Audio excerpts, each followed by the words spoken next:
unless we untether the rope, unless we let go of the land, then we'll never know the spaciousness of the ocean. You know the feeling of waiting for an important phone call, or someone saying, we need to talk, or almost slipping but then catching yourself? Anxiety, to me, is feeling like that all the time. Like an elephant sitting on my chest. I can feel every heartbeat, breathing feels tight, my body feels tense, can't relax. I'm nervous, panicky even. You would think I'm about to jump out of a plane or that I'm being chased by a lion. No, I am just laying in bed or cleaning or doing some other mundane task. But my body's like, oh no, you're not. As much as I try to tell myself that I'm safe, I'm okay, I don't often win that battle. And so, if and when I can, I surrender. Easier said than done. I try to view my anxiety as an overprotective friend that is just trying to keep me safe, rather than viewing my anxiety as the enemy, although, it sure feels like that sometimes. And this friend just happens to be clumsy, not the brightest, and it gets it wrong sometimes. But I think I'm learning to accept the thought that my anxiety might accompany for the rest of my life, and that as long as I can learn to surrender, to not fight back, to let go, I think I'm okay with that. I'm disappointed. As I age, I thought that I would have figured things out by now. Like, I would have gained enough wisdom to know how to deal with all the heavy feelings. Instead, I've actually found that my anxiety seems to be getting worse over the years, and it becomes increasingly important for me to find the right tools to handle it. This past year especially, my anxiety got quite intense as I'm just dealing with a lot of big questions in life, and while I have a big box of anxieties, here are two that I can share. So the first one being, do I want to have kids? I'm nearing 30, and I don't know.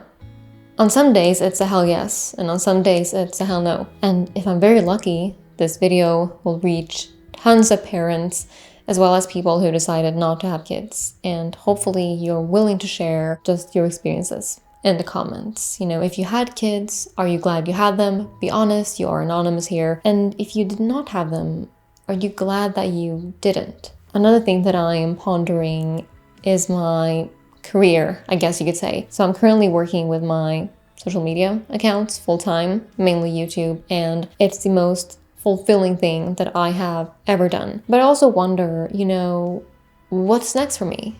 Is there a next for me, or am I happy just doing what I'm currently doing for another 10, 20, however many years? I've always dreamt of acting. Have I given up on that? Or what's going on here? What am I doing? It's why do we have to make so many decisions in life? I mean, they're happy decisions. They're decisions that I'm grateful to even be able to make. It doesn't make them less significant though. It's still things that can really dictate the direction of your life and of your future. So it's big questions. Those are two big questions. Two of the questions that I'm pondering currently in my life. As far back as I can remember, I've always been quite anxious as a person. I've always overthought, overanalyzed, worried, wondered about myself, about other people, about the world, about things that I can't control and things that I can control. I can't remember my mind ever really just being quiet without very cautious effort. Now, on the bright side, I think that makes me qualified to give some advice on how to deal with anxiety and what to do. The first thing I would like to talk about is meditation. I have been meditating on and off for the past 10-ish years or so, and as you can imagine, I'm so happy that Headspace is our sponsor today. Now, if you're not familiar, Headspace offers mental health guides, and it covers a broad range of meditations for different needs, whether you are looking to reset, sleep, calm down, let go, headspace can help. When I was first introduced to meditation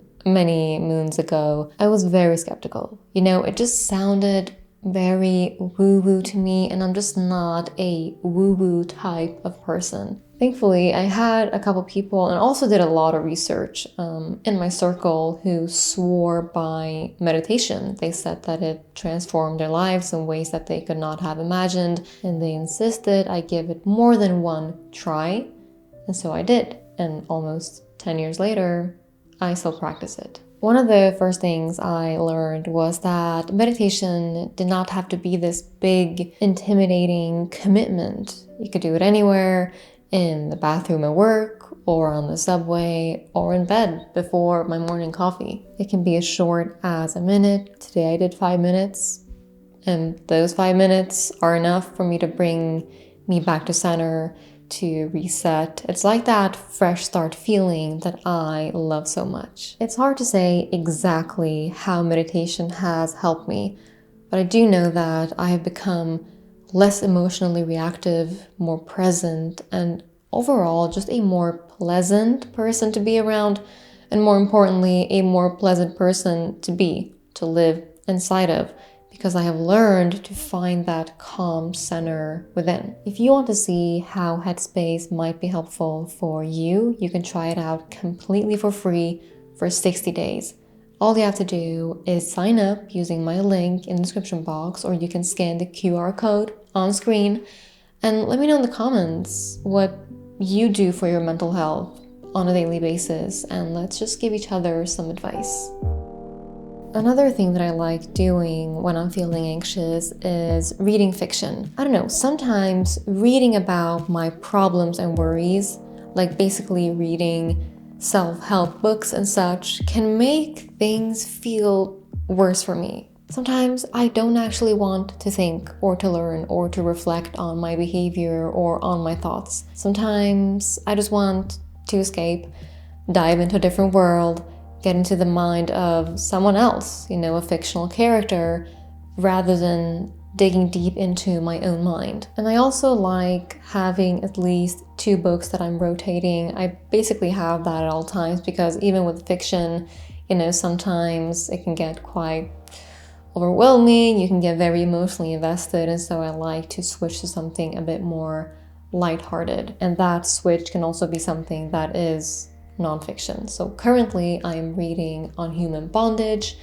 and I'm also reading a book about dogs and just canon behavior. And I like being able to switch like that.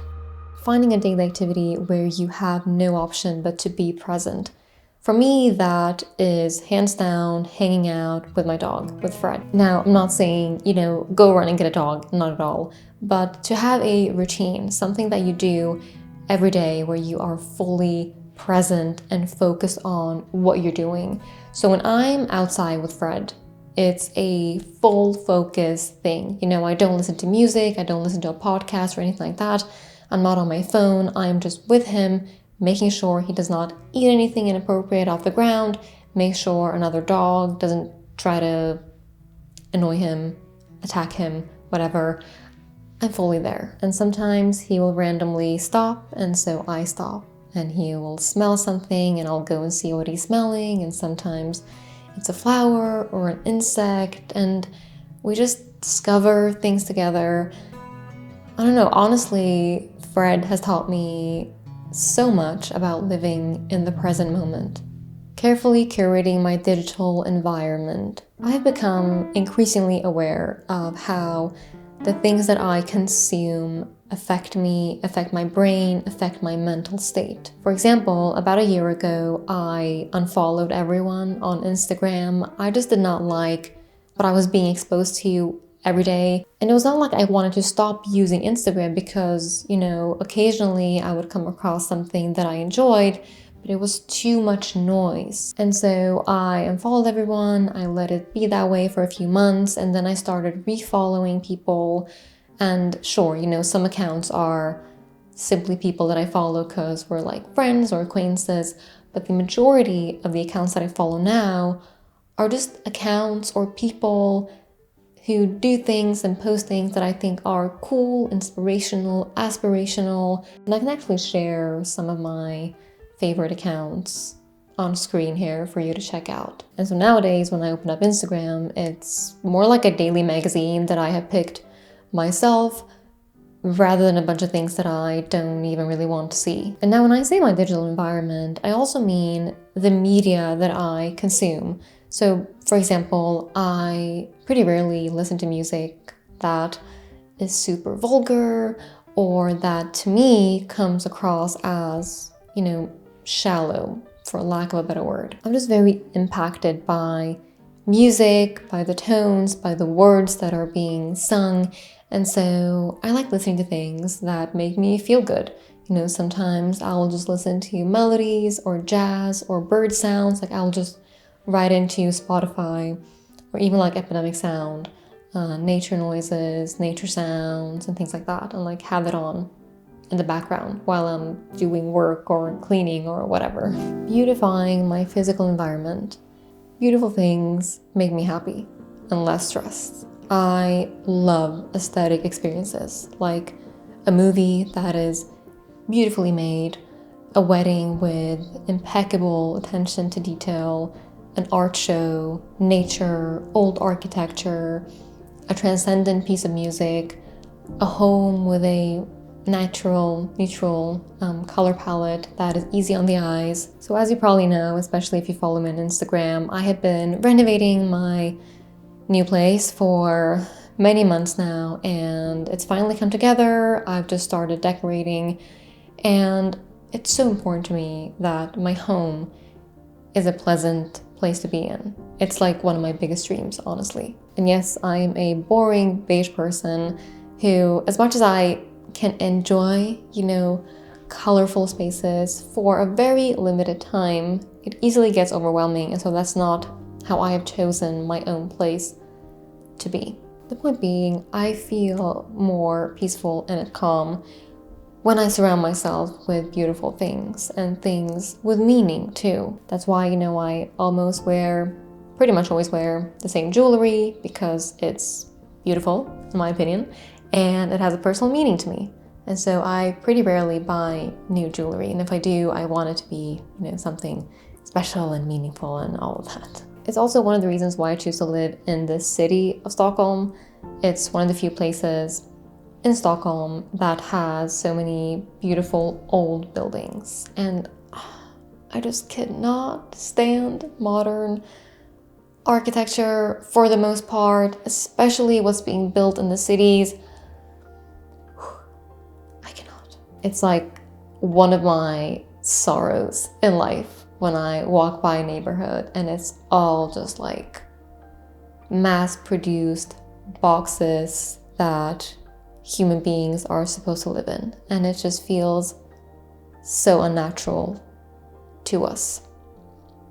Anyway, I could make a whole video on that topic alone. And I know this is not just me, a lot of people like beautiful things, and there has been research done showing that our environment and the way we surround ourselves really can impact our mental health, our well-being. I'll see if I can find some of those studies and link them for you below. It's really interesting and something that's good to keep in mind.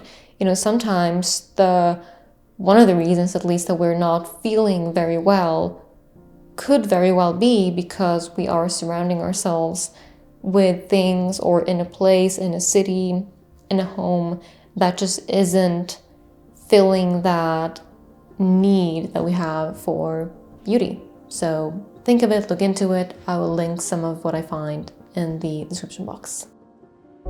Gratitude. I'm going to share something that I did not invent. I don't know where I read it, who said it. I got it from somewhere a long time ago and it stuck with me and it's been amazing. Whenever I really let myself get into my head and feel behind, feel unaccomplished, feel stressed, feel anxious about the past, the present, the future, I get back to this one thought. If I passed away and I was given the chance to spend just one more day on Earth, what would I do? And I realize what I would do are the things that I am lucky enough to do every single day. I would just take a walk on a field near the water with Fred and with the people that I care about the most. And I would just literally smell the air, listen to the birds, have a nice meal, play some cards, feel the heat of the sun. That's about it. And when I think about that, and I think about that quite regularly, I realize that so often when I get caught up in these worries about life and the future and what should I do and what's going to happen, I realize that as for now, I have everything that I need. Yes, I have wants. Yes, I have goals. Yes, I have things that I want to do and accomplish, and I think that's healthy. I think we should strive for something always. But right now, I have what I need. And I like reminding myself of that from time to time.